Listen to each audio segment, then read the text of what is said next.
واصطفى النبي محمد صلى الله عليه وسلم وعلمه وأكرمه. فسبحانك اللهم أنت ربي لا أريد سواه، ما في الوجود حقيقة إلا هو. الطير سبحه والوحش مجده، والنمل من تحت الصخور الصم قدسه، والحوت ناجاه. الموج والبحر فيض من عطاياه، والنحل يهتف ويدوي حمدا في خلاياه. والناس تعصي ربهم جهرا فيسترهم، والعبد ينسى وربي ليس ينساه.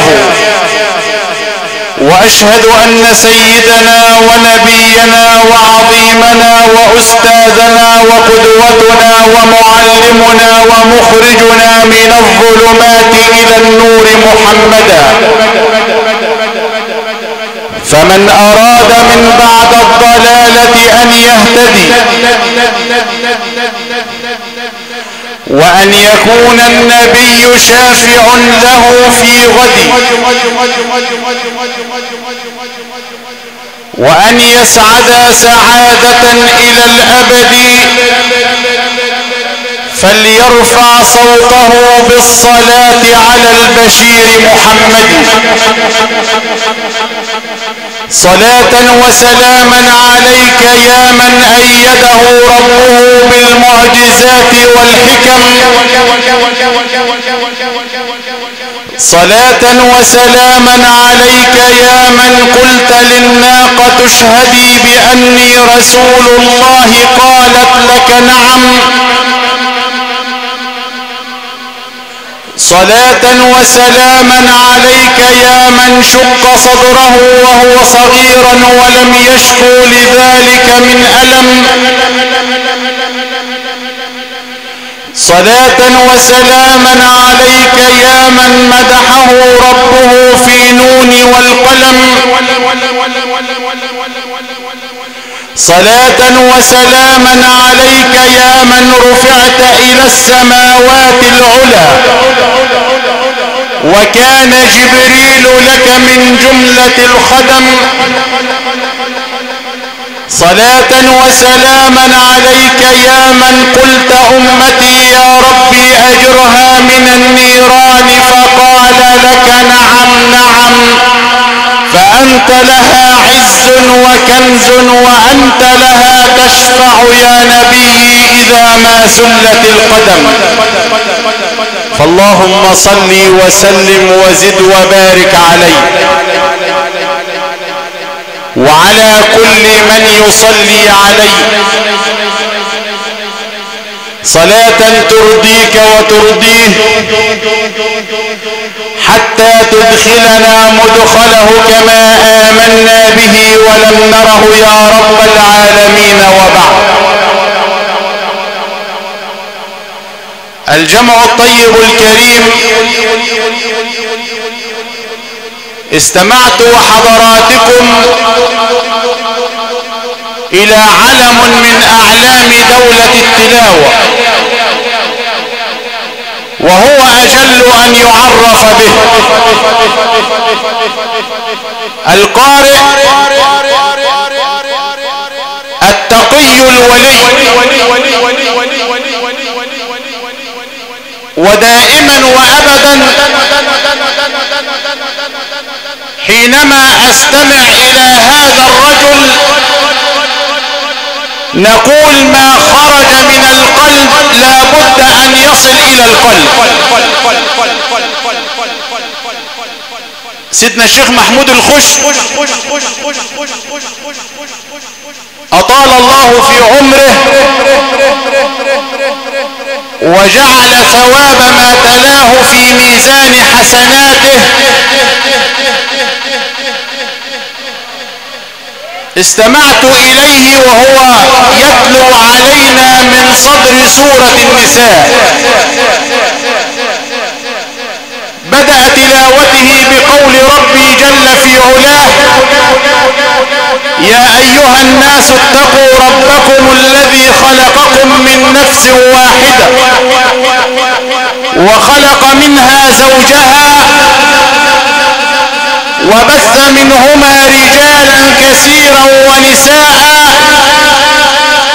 واتقوا الله. وقف عند كلمة واتقوا الله، دي بداية تلاوة فضيلة الشيخ. أول سورة النساء. لو رجعنا إلى السورة التي قبلها، آخر آية في سورة آل عمران، قبل فضيلة الشيخ ما يبدأ مباشرة هتلاقي ربنا بيقول في نهاية السورة ايه؟ يا أيها الذين آمنوا اصبروا وصابروا ورابطوا واتقوا الله لعلكم تفلحون. برضو في هنا تقوى. وقبل فضيلة الشيخ ما ينهي الربع بتاعه: وليخشى الذين لو تركوا من خلفهم ذرية ضعافا خافوا عليهم فليتقوا الله. ايه آية التقوى اللي عمالة تتكرر كل شوية دي؟ ومن الذي سئل عن التقوى فأجاب. ما هو لازم حضرتك لما القرآن يمر عليك لابد أن تتدبر معنى آيات القرآن الكريم. ايه معنى كلمة التقوى؟ كلمة التقوى التي تكررت في أكثر من آية. ومن الذي سئل عن التقوى؟ الذي سئل عنها سيدنا علي بن أبي طالب. من هو علي بن أبي طالب؟ ابن عم سيدنا رسول الله محمد. من هو علي بن أبي طالب؟ زوج السيدة فاطمة الزهراء بنت سيدنا رسول الله محمد. من هو علي بن أبي طالب؟ والد الحسن والحسين، سيدا شباب أهل الجنة، كما قال عنهم جدهما محمد صلى الله عليه وسلم. سئل عن التقوى: ما هي التقوى يا إمام؟ فسيدنا علي رد قائلا: هي الرضا بالقليل والعمل بالتنزيل والاستعداد ليوم الرحيل. وفي رواية أخرى: هي الخوف من الجليل والرضا بالقليل والعمل بالتنزيل والاستعداد ليوم الرحيل. الرضا بالقليل، وخلي بالك والله الذي لا إله غيره سبب شقاء الأمة، سبب شقاء الأمة إن ما فيش واحد راضي باللي ربنا قسمهوله. سبب شقاء الأمة إن ما فيش حد راضي، اللي معاه عايز أكتر واللي مش معاه عايز يكون معاه، واللي معاه فلوس عايز يكون معاه فلوس في البنك، واللي عنده عمارة عايز تبقى عمارتين، واللي راكب عربية عادية عايز موديل السنة. سبحانك يا رب. سبب شقاء الأمة إن مفيش إنسان راضي باللي هو فيه.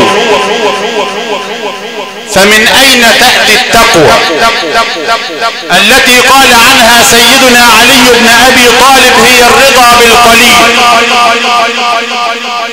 طب شوف ربنا يا اخي في الحديث القدسي،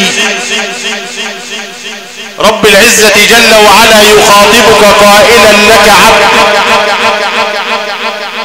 ان رضيت بما قسمته لك.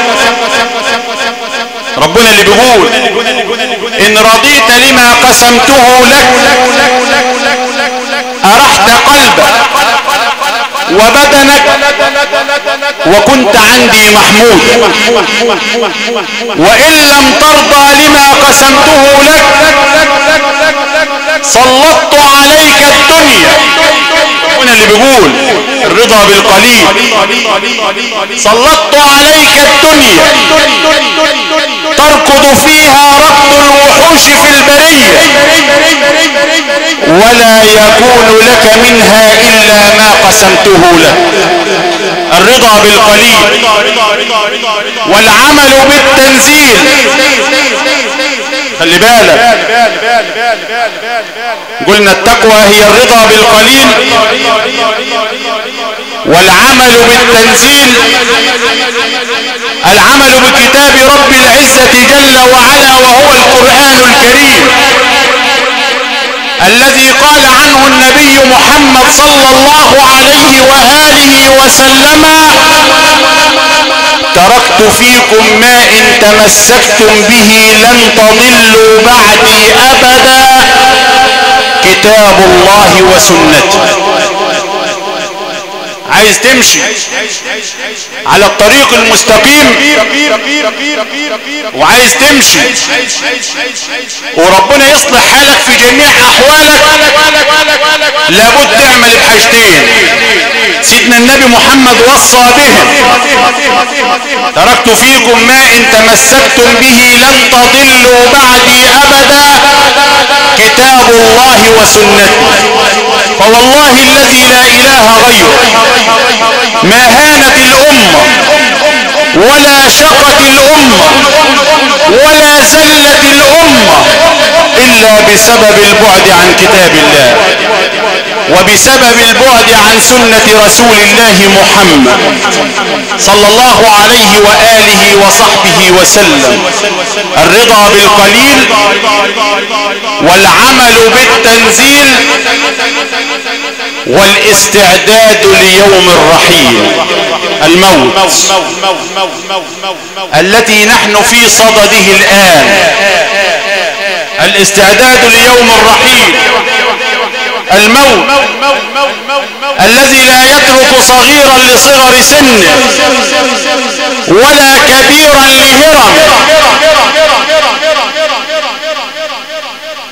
ولو دامت الدنيا لأهلها لكان النبي محمد فيها حيا باقيا، ولكنها تفنى ويفنى نعيمها وتبقى الذنوب والمعاصي كما هي. انت مش افضل من حضرة النبي محمد صلى الله عليه وآله وصحبه وسلم الذي خاطبه ربه في قرآنه فقال له: وهو الذي خلق الليل والنهار والشمس والقمر كل في فلك يسبحون وما جعلنا لبشر من قبلك الخلد. ربنا بيقول لحضرة النبي محمد: وما جعلنا لبشر من قبلك الخلد أفإن مت فهم الخالدون كل نفس ذائقة الموت. شوف النهاية فين: ونبلوكم بالشر والخير فتنة وإلينا ترجعون. وتلاقي آية تانية: كل نفس ذائقة الموت ثم إلينا ترجعون. وآية ثالثة: كل نفس ذائقة الموت وإنما توفون أجوركم يوم القيامة فمن زحزح عن النار وأدخل الجنة فقد فاز وما الحياة الدنيا إلا متاع الغرور. الدنيا التي نتقالب من أجلها، الدنيا التي نقطع أرحامنا من أجلها الدنيا، التي نتخاصم من أجلها الدنيا. وما الحياة الدنيا إلا متاع الغرور.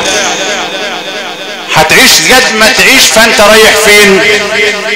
ميت. طب هل اعددت للسؤال جوابا؟ انت هتموت وهتدخل القبر وهتسأل. فضل يا سيدي، فضل يا سيدي. هتموت وهتدخل القبر وهتسأل عن الصغير وعن القليل وعن الفتيل وعن القطمير. فهل اعددت للسؤال جوابا؟ انت مش فكرت في اللحظة ديت ليه؟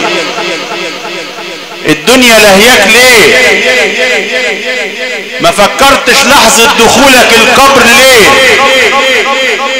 ما فكرتش كده حينما توضع في القبر ويأتيك الملكان وتفارقك الأحباب وتوارى في التراب ويناديك رب الأرباب قائلا لك عبدي جاءوا بك وحملوك وفي التراب دفنوك ولو ظلوا معك ما نفعوك ولم يبق لك إلا أنا وأنا الحي الذي لا يموت لمن الملك اليوم. هل أعددت للسؤال جوابا؟ ربنا اللي بيسأل، وربنا اللي بيسألك وبيقول لك لمن الملك اليوم. هل أعددت للسؤال جوابا؟ فكرت هترد على ربنا تقول ايه؟ ولا الدنيا شغلتك؟ الدنيا شغلتك. أيا عبد كم يراك الله عاصيا حريصا على الدنيا وللموت ناسيا. أنسيت لقاء الله واللحد والثرى ويوما عبوسا تشيب فيه النواصية إذ المرء لم يلبس لباسا من التقى تجرد عريانا ولو كان كاسيا.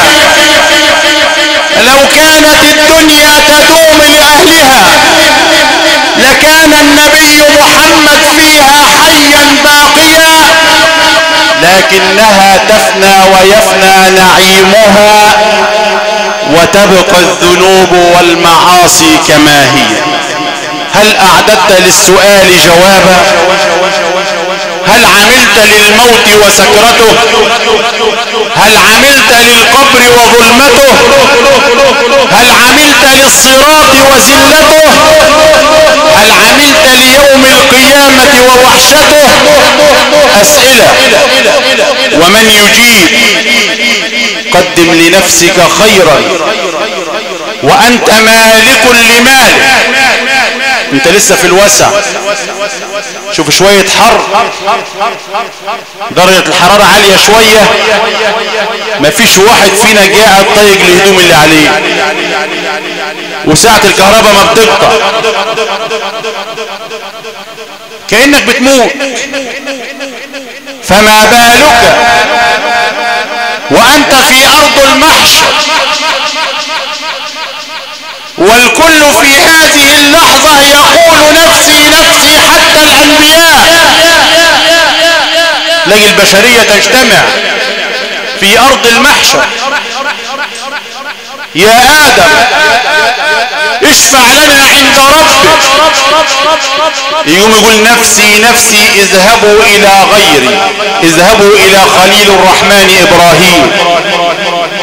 تقوم البشرية تجتمع جميعها إلى إبراهيم خليل الرحمن. يا إبراهيم اشفع لنا عند ربك. يقوم يقول نفسي نفسي، اذهبوا إلى غيري. اذهبوا الى موسى وهو كليم الرحمن. تتجه البشرية الى موسى عليه السلام: يا موسى اشفع لنا عند ربك. يقول نفسي نفسي. اذهبوا الى غير، اذهبوا الى عيسى وهو روح الرحمن. تذهب البشرية الى عيسى عليه السلام فيقول نفسي نفسي الى ان تصل البشرية الى رسول الله محمد. واذ بالنبي محمد ساجد تحت عرش الرحمن يناجي ربه قائلا: يا رب لا اسألك فاطمة ابنتي ولا خديجة زوجتي ولا صفية خالتي ولا العباس عمي، ولكن يا رب اسألك امتي امتي. واذ برب العزة جل وعلا يخاطب نبيه ومصطفاه محمد قائلا: ارفع رأسك يا محمد، وعزتي وجلالي لأقسمن الجنة بيني وبينك، أنت تقول أمتي أمتي وأنا أقول رحمتي رحمتي. هتدخل الجنة؟ هتدخل الجنة، ولكن بشفاعة من؟ بشفاعة رسول الله محمد. اللي هيشفع لك حضرة النبي محمد. يبقى لازم تتبع كلام مين؟ كلام سيدنا النبي محمد القائل في حديثه: كل أمتي يدخلون الجنة إلا من أبى. قالوا: ومن يأبى يا رسول الله؟ قال: من أطاعني دخل الجنة ومن عصاني فقد أبى. أسأل ربي جل في علاه أن يتغمد الفقيد بواسع رحمته. اللهم إن كان محسنا فزد في إحسانه، وإن كان غير ذلك فتجاوز عن سيئاته. اللهم أبدله دارا خيرا من داره، وأهلا خيرا من أهله، وجيرانا خيرا من جيرانه. آنس يا ربي غربته، وارحم يا ربي وحدته، ولقنه يا ربي حجته، وثبته يا ربي على قول لا إله إلا الله محمد رسول الله. وأشكركم على حسن استماعكم، وإنا لله وإنا إليه راجعون.